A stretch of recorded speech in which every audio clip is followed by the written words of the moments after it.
Warning, the following video contains the sad and pathetic ramblings of a Helluva Boss fanboy who is brokenhearted and forced to wait an indeterminate amount of time for his favorite web show to return. We recommend closing the video now if you have any adverse reaction to crying, bawling, sniveling, whining. We gotta wait how long? Unpredictable fits of rage, gooba-dooba-dooba, and whatever the hell this is. For everyone else, enjoy the show. So, Helluva Boss episode 7. I think my emotions just quit their jobs for abuse in the workplace. Seriously though, honest question to viewers like you, did anyone expect all of that to happen? I mean, establishment for the finale, of course. Some Eminem cutesy moments, totally. A little bit of Stolitz action, bring it on. An appearance by the real Fizz, can't wait.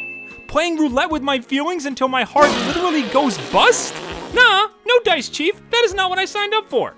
But honestly, the fact that I got this emotionally worked up over the pre-finale is a major compliment to the Vivzy crew. These guys only had 6 episodes, give or take a pilot, to get me invested in these characters, conflicts, and world.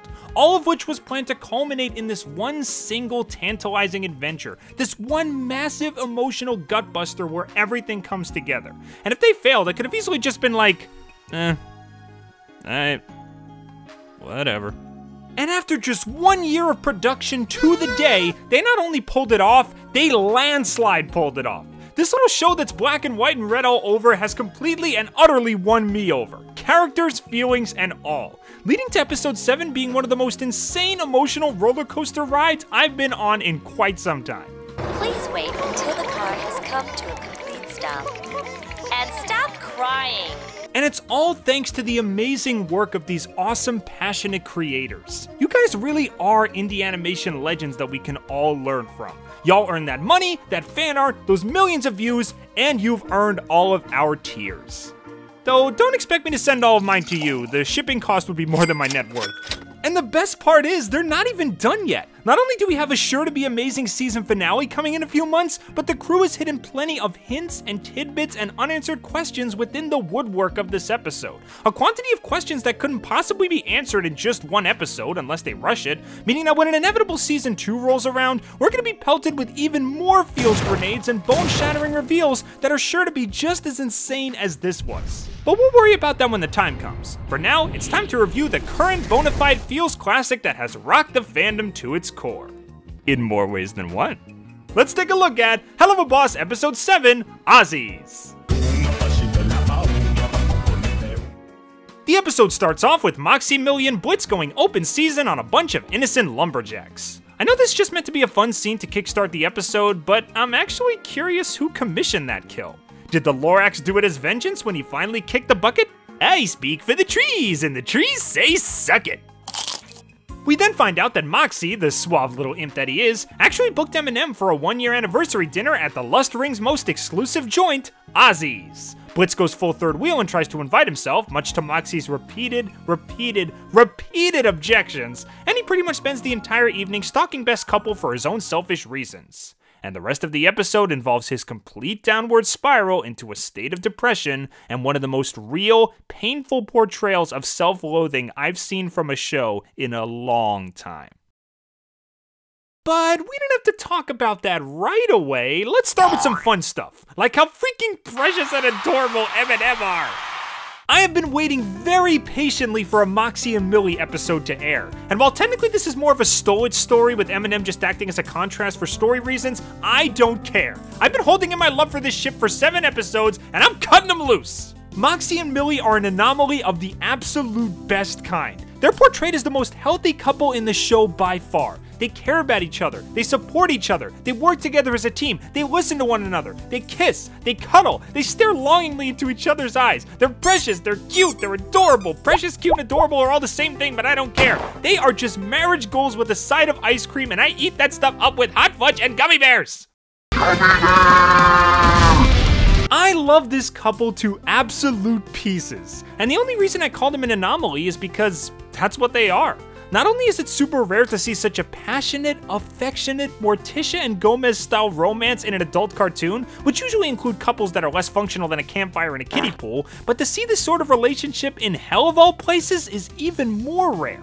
I mean, hell is obviously not a breeding ground for long-lasting relationships. Heck, I'm surprised divorce lawyers aren't ranked above overlords in this hierarchy. But that's what makes M&M so fantastic.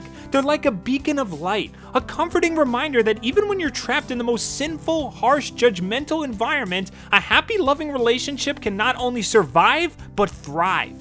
If people want to talk, let them talk. If people want to laugh, let them laugh. If you and your partner truly care about each other, your love can weather any storm. It's like Vivzie wrote her own unique example of how love conquers all, and it's just so beautiful. However, while M&M's relationship is not defined solely by lust, that doesn't mean they can't get the hots for each other every once in a while. Okay, once in a while is underselling it. These two have an extreme thirst for one another, and that's another reason that I love them so much. Despite playing hide the handgun at least once per episode, they're still portrayed as the most functional couple in the underworld, and I love that. It shows that love and lust are not mutually exclusive concepts, like you can only have one without the other, or one is good while the other is evil. Instead, it shows that a healthy balance of both can be very good for a relationship. There's nothing wrong with thinking that your partner look good. And honestly, doing the act with the added love can make the experience even more special. Bottom line, the Vivzie crew did a fantastic job setting these two up as such a wonderful, wholesome couple. And when the time came to show the rest of hell what their relationship was made of, I was rooting for them all the way. They marched to the beat of their own hearts and wouldn't change their relationship for the world, even resisting the temptational tunes of the god of lust himself. Which is honestly a pretty impressive feat because holy cow, look at this guy! Like many, I was interested in finally seeing Mr. Asmodeus himself. I mean, he's a Seven Deadly, one of Hell's head honchos. This guy better look and sound the part when we see him, or I'm gonna be upset. And now that I've gotten a good look at him, I can say that his design is, for lack of a better word, busy! Seriously, look at this freaking guy. Look at this pinstripe suit, high-heeled boot, pale blue knuckle, heart belt buckled, three-headed Broadway star looking son of a gun. I don't know how Vivzie and crew did it, but they somehow managed to strike a balance between intimidating and powerful, but also suave and cool as hell. Like the second this guy stepped into the room, I guarantee that half of the audience fainted and the other half peed their pants. This guy is the embodiment of his sin, and he is fabulous. Oh, bitch, I'm fabulous! Oh, bitch, I'm fabulous! Oh! And the voice, oh my gosh, that voice. You wanna hang around this lustful town? Ditch the lovey-dovey before we knock you around. Oh, Mr. Eigelhart, I thought you were great as Tex, but you have outdone yourself, sir. You have outdone yourself. Osmodeus is like if you combine 500 gallons of pure liquid desire, a dash of demonic fire, and sprinkle in an Oogie Boogie voice to add a little spice, and there you go, one God of Lust special. Take your time to drink it all in. And it's not just Ozzy that brings the fire, but his club as well is just gorgeous to look at. Heck, so are all the backgrounds for that matter. Vivzie's team has always been amazing with backgrounds, adding in tons of little gags, subtle details, and amazing use of shapes and color, but I think Ozzy's has some of their best work. From the bright, golden, inviting look of the elevator station, to the smooth, cool, neon colors of the nightclub to really set the mood. Oh, and also the orgy of depressing evidence in Blitz's apartment, but trust me, we'll get to that later. And of course, we can't forget the song, House of Asmodeus. I love everything about this number. Ozzy singing siren songs with his mouth full as he chews the scenery, Fizz's random interruptions which constantly made me laugh, that swinging jazz club beat that even put Strawberry Pimp to shame, Veronica's verse with that amazing rock backing track, Moxie struggling to stay wholesome and ultimately pulling through in the end, and even some awesome visual touches, like a red light showing on a character when it's their time to get roasted, literally giving the characters the spotlight. That's just brilliant. I'm not sure if this edges out Moxie's bad trip for me because one had better visuals while the other one had better music, but for now I'll just say that they're both my personal favorite. They're both amazing, they're both gorgeous, and my eyes and ears are thankful for both, so there you go. And not only is this song phenomenal on its own, but it's also the most toe-tapping couples counseling session that Stolitz will probably ever get.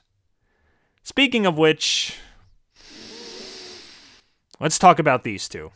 Stolitz was something that I called as early as my episode 2 review. Like, I knew that there was something much deeper here than just a simple bang for your buck situation. The similarities between Stolitz and Blitz's current situations, the way Blitz was tsundereing it up pretty hard in Lululand, it was clear that Brandon and Vivzie had big plans for this pairing. And as the show went on, I was proven more and more right, with episodes like Harvest Moon and Truth Seekers showing more tender feelings that the two were starting to develop for each other. So much so that after Truth Seekers, I expected the two of them to actually start hitting it off pretty soon, since Blitz was more willing to be open with people. But holy cow, did I misread that one. Because after seeing what Ozzy's had in store for them, not only am I fearful for the future of Stolitz, but I have a gut feeling that this ship might be doomed to fail completely. Despite Stolas and Blitz being in very similar circumstances, with their love lives being DOA, their actions always making things worse, and their daughters being the closest thing to a loving family they've got, I'm slowly starting to notice certain kinks in their relationship that would make it difficult and even impossible for them to stay together. While we don't know much about Stolas' past, we do know that he was born and raised as a rich pigeon. Life of luxury, upper class privilege, solid gold TP, the whole 9 yards. And I imagine that he had one of two upbringings. Either he was a pampered, spoiled rich kid who got whatever he wanted since he was loaded, or he was only born out of obligation to continue his bloodline, and was treated like a commodity by his parents, instilling a fear in him that he must keep up appearances or else. I'm leaning more towards the latter since it would make his fear of reputation a lot stronger, but one way or the other, this guy has likely never had to deal with real consequences in his life. And when consequences do arise, he probably just threw money at them. Lower classes talk, cha-ching. Imps publish tabloids, cha-ching. Tonight on TMZ, cha-ching, cha-ching, cha-ching. But when his peers and even higher ups get wind of what he's doing and start gossiping, he can't cha-ching his way out of that one. These are consequences that he is going to have to face head on.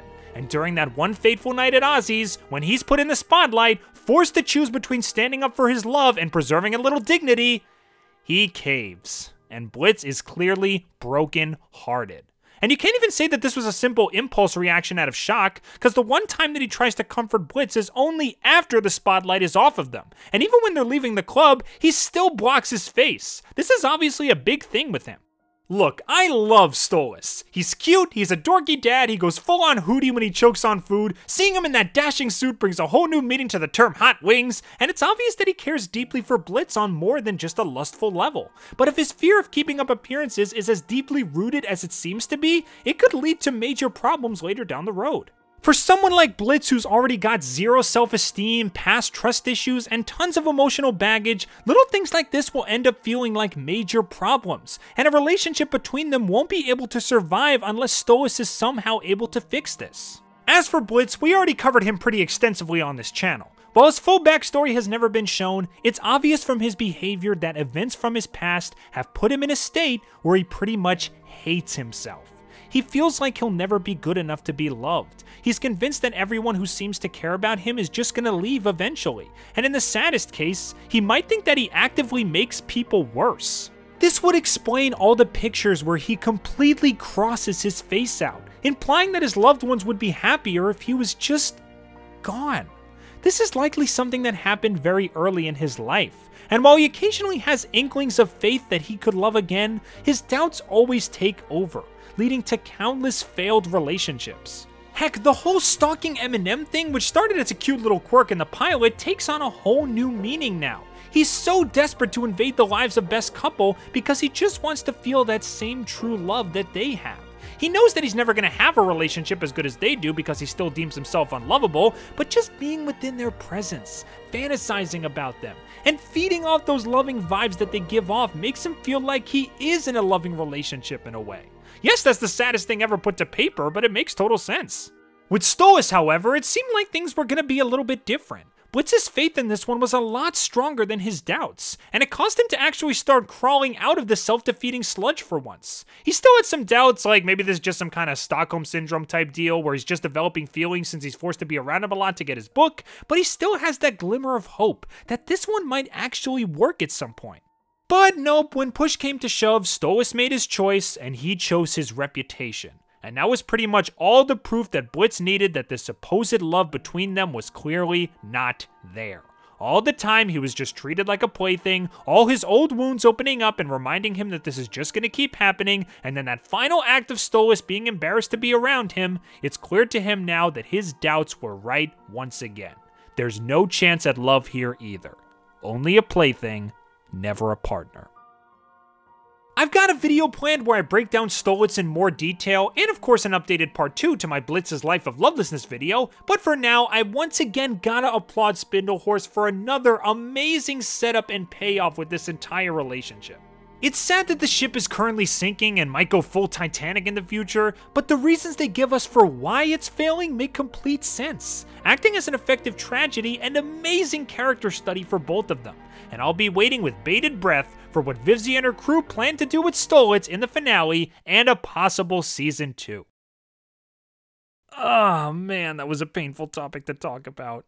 But you guys know I don't like to end on downer notes, so how about we look forward to a hopefully brighter future by playing a game of 20 questions? AKA 20 questions I had while looking at tiny details in this episode and wondering what the hell could possibly be coming next. Sound like fun? Alright, let's go! After looking at the unfiltered, unzoomed-in photos on Blitz's phone, we see one of Blitz, Barbie, and Tilla, originally confirmed to be siblings. But now that Tilla's been cut from the Amazing Imp poster, and this picture has Barbie and Blitz holding a Mother's Day card, has Tilla been retconned to be Blitz's mom? That's an odd character transition, but to be fair, she does look the part, so I'm okay with it. It also seems like that red skull necklace that Blitz wears all the time used to belong to her. Pair that with the fact that it's this picture that ultimately breaks him, and did something happen to her? Did she die at some point? Was it Blitz's fault, or maybe he at least blames himself for it? That would totally fit with the self-hating image he has, so yeah. If that's what they're implying, okay, Mama Blitz might be dead. Yikes. Why is Blitz so obsessed with horses? I know I always make the brony jokes, but this symbolism just keeps popping up, and I really want to know why. Is it simply because they always look so wild and free and happy, and that's what he ultimately wants to be? Like it's some sort of escapism for him? Maybe pony rides and horsey rides were something that Blitz and his family used to do together before some kind of terrible tragedy? And it helps him to remember them fondly? I honestly don't know. Maybe his love for horses is just completely unrelated to anything. He can have interests that aren't linked to tragedy, you know. What the heck are these hell serpent dragon things in this picture? I've never seen these things anywhere in the show, on Instagram, and behind the scenes stuff, never. Blitz crossed himself out again, so I'm assuming he must have some kind of personal connection to them. I don't know, even I'm completely lost on this one. Why hasn't sad cereal Stolitz become a meme yet? Seriously, it has so much potential. We see that Blitz, Barbie, Tilla, and what looks like a younger Fizz are all sporting the same heart on their foreheads. Is this some kind of branding mark implying that they're all working at the same circus together? Or is it some kind of birthmark meaning that Fizz is actually Blitz's brother? Jeez, dozens of theories on Fizz's origins, and I don't think a single person could have predicted that. If Fizz and Blitz are bros, were they born into a circus family, or was it just a future dream that they both share? Because in this picture, they seem to be performing a clown act together on some kind of stage. Is this like a school play thing? Is it a cute show for the family during a holiday? Or did they actually start working as circus performers this early in their lives? In this picture, where Blitz and Fizz are teens, they're both wearing Mammon brand shirts. So were they both huge Mammon fans at some point in their lives? I mean, this guy is really big in Hell's entertainment industry, and heck, maybe their big dream was actually to work for Mammon one day. It'd be a clown's finest hour, an entertainer's biggest dream, and there's nothing wrong with shooting for the stars, right? When we see Fizz in the present day, we're shown that he actually has robotic parts, just like his robot duplicate. How the heck did that happen? I know Mammon owns the guy, but did he rip his arms off and replace them with robotic parts just to make him more flexible? Well, I actually have an answer to this one, and again, future video, but I'm just gonna say that my idea is pretty wild and actually ties into certain aspects about Blitz. Aspects that have always been staring us right in the face. Is that Angel Dust? And if so, Has Been Hotel and Hell of a Boss crossover when? Better yet, just Has Been Hotel when? This show's gotta come out, man. We've been waiting forever. You said it'll be soon. How soon is soon? There's a brief scene between Osmodius and Fizz where we actually see them do a cute little cuddle together. Are they some kind of item? Is Mr. Osmodius hiding something? Is he actually into tender romance and true love, but he just does the whole lustful song and dance to keep up appearances? Huh, maybe Moxie and Millie aren't as much of an oddity as I thought. They're just one of the few couples that are actually public about it. Okay, this is gonna sound really, really stupid, like one of the stupidest things I've ever said, but is Blitz's real name Bill? Like, I saw the signature on Luna's adoption certificate, and for some reason it looked like B-I-L to me. Bill. Part of me wants to start calling him that now, but I'm not gonna. So we get a picture of Verosika and Bill, and... Okay, fine, just kidding. So we get a picture of Verosika and Blitz, and for some reason, V has the word no printed on the bottom of her dress. Why does she have that? Is it meant to imply that this area is completely off limits for anyone except for her Blitzy Boo? Man, for a succubus to do that, they must have really, really been in love at some point. I want to see a backstory for these two so freaking bad. Okay, real talk, I actually ran out of questions at this point. I honestly thought I would have a lot more, so, where's Waldo? That's a good question, right? Can you find him? I'm not gonna tell you, you're just gonna have to tell me in the comments if you find him. Sorry.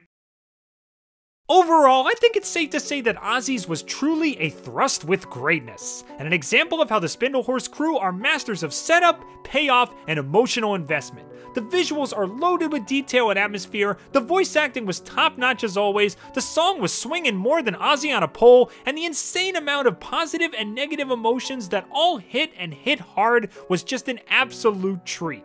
I was happy and I was hurting throughout this thing, and both felt incredible.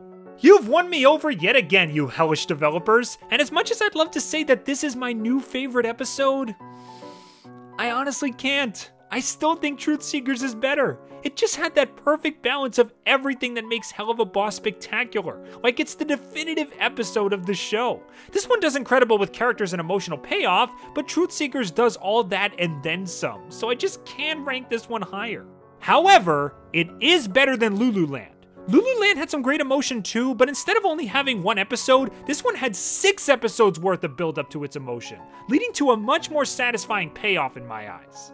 So yeah, Ozzy officially has a reserved seat in my number 2 spot. And it's honestly kind of surreal to say that. Almost a year ago, I was right here saying that it can't possibly get better than Lululand. They peaked at episode 2, and now we have a duo of episodes that far, far surpass it. This really has been an insane ride so far, for me and for all of us. And with only one episode left before the season's over, I don't really know what to say. I'm excited, scared, sad, happy, and ultimately thankful. Thankful that I got to watch all these episodes and that you guys stuck around to hear me yak about them.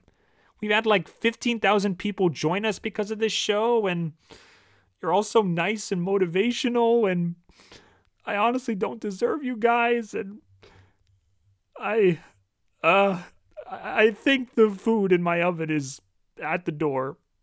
I gotta go.